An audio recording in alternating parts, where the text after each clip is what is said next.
ਵਾਦੇ ਤੇ ਹੁਣ ਖਬਰ ਬਿਹਾਰ ਦੇ ਮਧੇਪੁਰਾ ਇਲਾਕੇ ਤੋਂ, ਜਿੱਥੇ ਬੱਤੀ ਗੁਲ ਹੁੰਦੇ ਹੀ ਕਲਾਸਰੂਮ ਦੇ ਵਿੱਚ ਮੋਬਾਈਲ ਦਾ ਟਾਰਚ ਆਨ ਹੋ ਗਿਆ।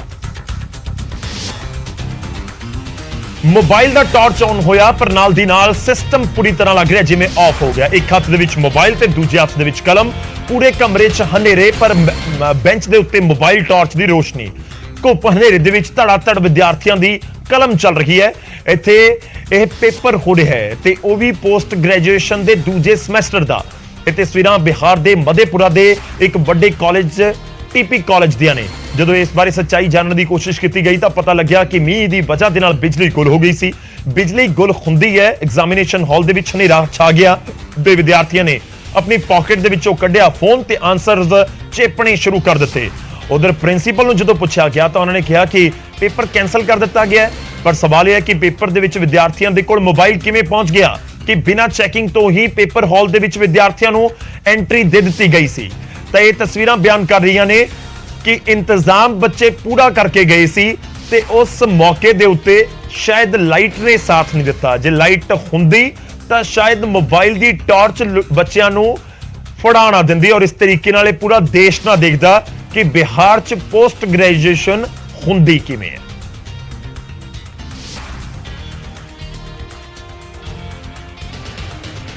ਕਿ ਜਦੋਂ ਬੱਚਿਆਂ ਦੇ ਕੋਲ ਮੋਬਾਈਲ ਹੋਣ ਤੇ ਲਾਈਟ ਜਾਂਦੇ ਹੀ ਉਹ ਬਾਹਰ ਆ ਜਾਣ ਤੇ ਐਗਜ਼ਾਮ ਫਟਾਫਟ ਹੋਣ ਲੱਗ ਜਾਵੇ, ਫਿਰ ਫਰਕ ਤਾਂ ਪੈਂਦਾ।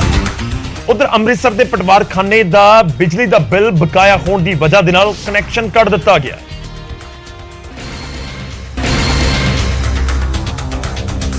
ਪਟਵਾਰਖਾਨੇ ਦਾ ਤਕਰੀਬਨ 8 ਲੱਖ ਰੁਪਏ ਦਾ ਬਿੱਲ ਬਕਾਇਆ ਹੈ। ਅਜਿਹਾ ਪਹਿਲੀ ਵਾਰ ਨਹੀਂ ਹੈ। ਇਸ ਤੋਂ ਪਹਿਲਾਂ ਵੀ ਸਾਲ 2020 ਦੇ ਵਿੱਚ 18 ਲੱਖ ਰੁਪਏ ਦਾ ਬਿਜਲੀ ਬਿੱਲ ਬਕਾਇਆ ਸੀ, ਜਿਸ ਦੀ ਵਜ੍ਹਾ ਦੇ ਨਾਲ ਬਿਜਲੀ ਦਾ ਕਨੈਕਸ਼ਨ ਉਸ ਸਮੇਂ ਵੀ ਕੱਟ ਦਿੱਤਾ ਗਿਆ ਸੀ। ਇਸ ਦਾ ਅਸਰ ਸਿੱਧਾ ਆਮ ਲੋਕਾਂ ਦੇ ਉੱਤੇ ਪਿਆ।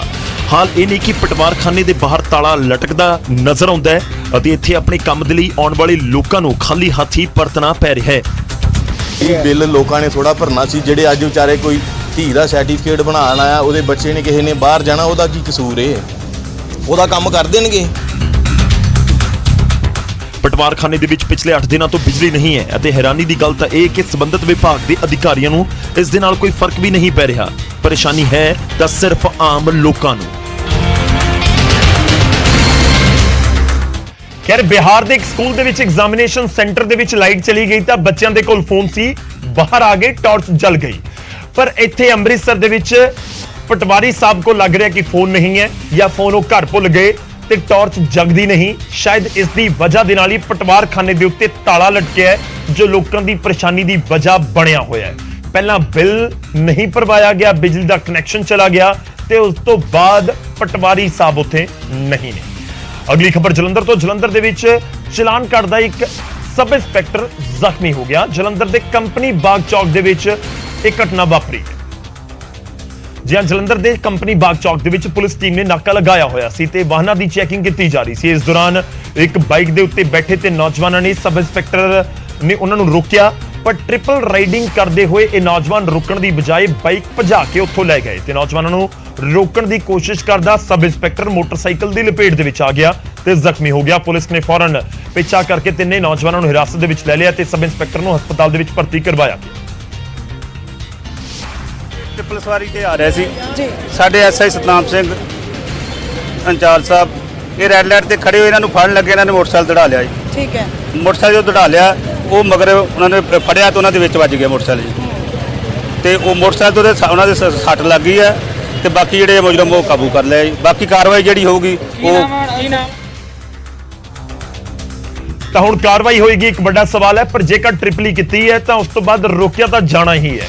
ਖੈਰ, ਜਦੋਂ ਇੱਕ ਗਲਤੀ ਹੋਵੇ ਤੇ ਉਸ ਤੋਂ ਬਾਅਦ ਪੁਲਿਸ ਵਾਲੇ ਨੂੰ ਵੀ ਜ਼ਖਮੀ ਕਰ ਦਿੱਤਾ ਜਾਵੇ, ਫਿਰ ਫਰਕ ਤਾਂ ਪੈਂਦਾ ਹੈ। ਅਗਲੀ ਖਬਰ ਵਿਧਾਨ ਸਭਾ ਹਲਕਾ ਭੋਆ ਦੇ ਨਾਲ ਜੁੜੀ ਹੋਈ। 75 ਸਾਲ ਤੋਂ ਸਰਕਾਰਾਂ ਦੀ ਬੇਰੁਖੀ ਦੀ ਇਹ ਇਲਾਕਾ ਮਾਰ ਚੱਲ ਰਿਹਾ ਤੇ ਖਸਤਾ ਹਾਲ ਨੇ ਭੋਆ ਦੀਆਂ ਸੜਕਾਂ। ਲੰਘੋ ਤਾਂ ਪਤਾ ਨਹੀਂ ਲੱਗਦਾ ਕਿ ਸੜਕ ਦੇ ਵਿੱਚ ਖੱਡੇ ਨੇ ਜਾਂ ਫਿਰ ਖੱਡਿਆਂ ਦੇ ਵਿੱਚ ਸੜਕ। ਵਾਹਨਾਂ 'ਚ ਝਟਕੇ ਇਸ ਤਰ੍ਹਾਂ ਲੱਗਦੇ ਨੇ ਕਿ ਖਾਧਾ ਪੀਤਾ ਇੱਕ ਅੱਧੇ ਕਿਲੋਮੀਟਰ ਦੇ ਵਿੱਚ ਹੀ ਹਜ਼ਮ ਹੋ ਜਾਵੇ।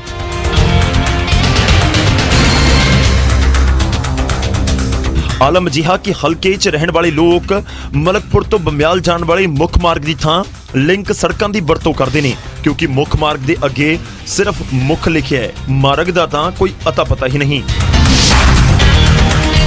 ਕਿਉਂਕਿ ਜਿਸ ਹਿਸਾਬ ਦਾ ਰੋਡ ਹੈ ਗੱਡੀ ਸਹੀ ਚੱਲ ਨਹੀਂ ਸਕਦੀ, ਨਾ ਹੀ ਟਾਈਮ 'ਤੇ ਅਸੀਂ ਮਰੀਜ਼ ਨੂੰ ਲੈ ਕੇ ਪਹੁੰਚ ਸਕਦੇ ਹਾਂ ਤੇ ਬਹੁਤ ਹੀ ਦਿੱਕਤਾਂ ਆ ਰਹੀਆਂ ਨੇ ਸਾਨੂੰ ਇਸ ਚੀਜ਼।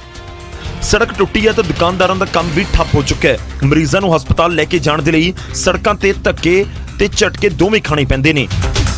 ਇਹ ਵੀ ਦੱਸ ਦਈਏ ਕਿ ਹਲਕਾ ਭੋਆ ਕੈਬਨਿਟ ਮੰਤਰੀ ਲਾਲਚੰਦ ਕਟਾਰੂ ਚੱਕ ਦਾ ਇਲਾਕਾ ਹੈ।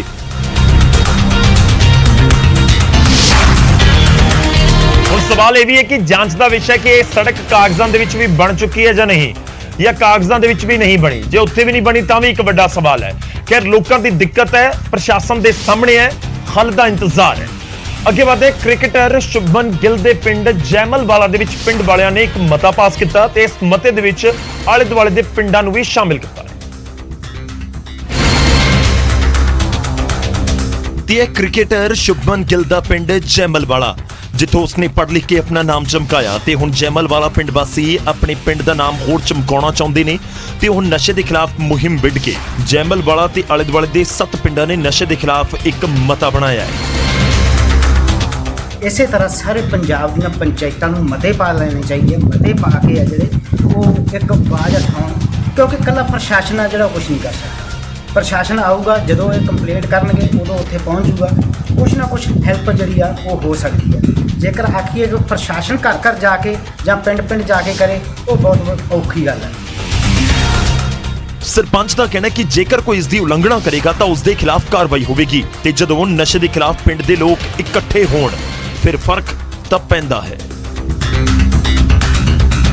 ਇਸ ਤਰੀਕੇ ਦੇ ਮਤੇ ਤਾਂ ਲੱਗਦਾ ਪੰਜਾਬ ਦੇ ਪਿੰਡ ਪਾਉਣੇ ਪੈਣਗੇ। ਪਿੰਡ ਦੇ ਨੌਜਵਾਨਾਂ ਨੂੰ, ਸਰਪੰਚਾਂ ਨੂੰ, ਪੰਚਾਂ ਨੂੰ, ਮਹਿਲਾਵਾਂ ਨੂੰ, ਨੌਜਵਾਨਾਂ ਨੂੰ, ਬੱਚਿਆਂ ਨੂੰ, ਬਜ਼ੁਰਗਾਂ ਨੂੰ, ਸਭ ਨੂੰ ਅੱਗੇ ਆਉਣਾ ਹੋਏਗਾ ਜੇਕਰ ਅਸੀਂ ਮਿਲ ਕੇ ਚਾਹੁੰਦੇ ਹਾਂ ਕਿ ਪੰਜਾਬ ਦੇ ਵਿੱਚੋਂ ਨਸ਼ੇ ਦੀ ਕੋੜ ਨੂੰ ਵੱਢ ਸੁੱਟੀਏ।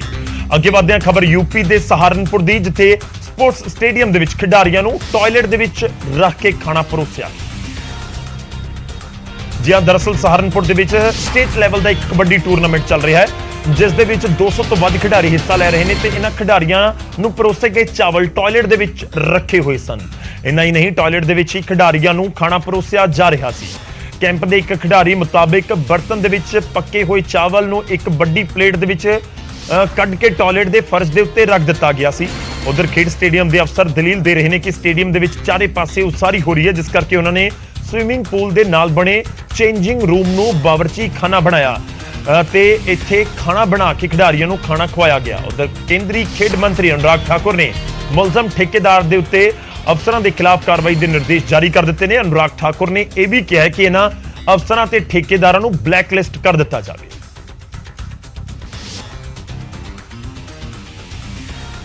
ਤਾਂ ਟਾਇਲਟ ਦੇ ਵਿੱਚ ਖਿਡਾਰੀਆਂ ਨੂੰ ਖਾਣਾ, ਖੈਰ ਜਦੋਂ 올림픽ਸ ਹੁੰਦੇ ਨੇ ਤਾਂ ਉਸ ਤੋਂ ਬਾਅਦ ਸਾਨੂੰ ਚੇਤੇ ਆਉਂਦਾ ਕਿ ਸਾਡੇ ਤਾਂ ਮੈਡਲ ਦੇਸ਼ ਦੇ ਬਹੁਤ ਘੱਟ ਨੇ ਜਾਂ ਫਿਰ ਸਾਡੀ ਤਾਂ ਗਿਣਤੀ ਦਹਾਈ ਤੱਕ ਵੀ ਨਹੀਂ ਪਹੁੰਚੀ ਕਦੇ, ਤਾਂ ਕਿਉਂ ਨਹੀਂ ਪਹੁੰਚੀ? ਇਹ ਤਸਵੀਰਾਂ ਬਿਆਨ ਕਰਦੀਆਂ ਨੇ। ਕਿਉਂ ਆਖਿਰ ਖਿਡਾਰੀਆਂ ਨੂੰ ਇਸ ਤਰੀਕੇ ਦੀਆਂ ਸੁਵਿਧਾਵਾਂ ਜਾਂ ਕਹੀਏ ਕਿ ਇਸ ਤਰੀਕੇ ਦੇ ਨਾਲ ਰੱਖਿਆ ਜਾਂਦਾ ਹੈ ਕਿ ਜਦੋਂ ਉਹ ਚਾਹੁੰਦੇ ਨੇ ਕਿ ਮਿਹਨਤ ਕਰਕੇ ਦੇਸ਼ ਦੇ ਲਈ ਮੈਡਲ ਲੈ ਕੇ ਆਉਣ, ਤਾਂ ਇਹ ਤਸਵੀਰਾਂ ਬਿਆਨ ਕਰ ਰਹੀਆਂ ਨੇ ਕਿ ਮੈਡਲ ਘੱਟ ਕਿਉਂ ਆਉਂਦੇ ਨੇ ਤੇ ਮੈਡਲ ਆਉਂਦੇ ਕਿਉਂ ਨਹੀਂ ਨੇ। जो भी कॉन्ट्रैक्टर आरोपी होगा और जो भी अधिकारी इस पर है, मैंने पिछले कल ही उसके ऊपर कड़ी से कड़ी कार्रवाई करने के लिए कहा है और उस कॉन्ट्रैक्टर को भी भविष्य के लिए ब्लैकलिस्ट करने के लिए निर्देश दे दिए। भविष्य में ऐसा ना कोई ऐसा प्लान, ये हर तरफ अगर आप जाएंगे तो स्टैंडिंग इंस्ट्रक्शंस हैं कि इस तरह की कोई घटना ना घटे और अगर ऐसा कुछ हो उसकी जड़ तक जा रहे हैं और उस कॉन्ट्रैक्टर के खिलाफ कार्रवाई भी। खैर जिथे खड़ना औखा हुंदा है उत्थे खाना परोसिया जावे फिर फर्क तां पैंदा है। हुण गल करदे हां लुधियाना डीसी दफ्तर दी, जिथे दी न्यूज़ 18 ने अपने शो फर्क तां पैंदा दे विच खबर नशर कीती ते उस खबर नाल हुण फर्क भी पिया। पानी पूनी पीना, पानी पूनी पिलावां तैनूं ਤੇ ਫਰਕ ਤਾਂ ਪੈਂਦਾ ਹੈ ਦੇ ਵਿੱਚ 15 ਸਤੰਬਰ ਨੂੰ ਨਿਊਜ਼ 18 ਨੇ ਇੱਕ ਖਬਰ ਨਸ਼ਰ ਕੀਤੀ, ਜਿਸ ਦੇ ਵਿੱਚ ਡੀਸੀ ਦਫ਼ਤਰ ਦੀ ਪਾਰਕਿੰਗ ਦੇ ਵਿੱਚ ਡੀਸੀ ਦਫ਼ਤਰ ਦੇ ਅਧਿਕਾਰੀ ਨਸ਼ੇ ਦੇ ਵਿੱਚ ਧੁੱਤ ਸੀ। ਉਹਨਾਂ ਤੋਂ ਨਾ ਆਪਣੇ ਪੈਰਾਂ ਤੇ ਖੜਿਆ ਜਾ ਰਿਹਾ ਸੀ ਤੇ ਨਾ ਹੀ ਗੱਲਬਾਤ ਹੋ ਰਹੀ ਸੀ ਤੇ ਜਦੋਂ ਨਿਊਜ਼ 18 ਨੇ ਉਹਨਾਂ ਦੇ ਨਾਲ ਗੱਲ ਕਰਨੀ ਚਾਹੀ ਸੀ ਤਾਂ ਉਹ ਨਸ਼ੇ ਦੀ ਹਾਲਤ ਦੇ ਵਿੱਚ ਗੱਡੀ ਲੈ ਕੇ ਉੱਥੋਂ ਫਰਾਰ ਹੋ ਗਏ ਸਨ ਤੇ ਹੁਣ ਉਸ ਖਬਰ ਨੂੰ ਵੇਖਦਿਆਂ ਡੀਸੀ ਲੁਧਿਆਣਾ ਨੇ ਕਾਰਵਾਈ ਦੇ ਹੁਕਮ ਦਿੱਤੇ ਨੇ ਅਤੇ ਜੋ ਨਸ਼ੇ ਦੀ ਹਾਲਤ ਦੇ ਵਿੱਚ ਸੀ ਉਹਨਾਂ ਵਿੱਚੋਂ 2 ਅਧਿਕਾਰੀਆਂ ਨੂੰ ਮੁਅੱਤਲ ਕਰ ਦਿੱਤਾ ਗਿਆ ਹੈ।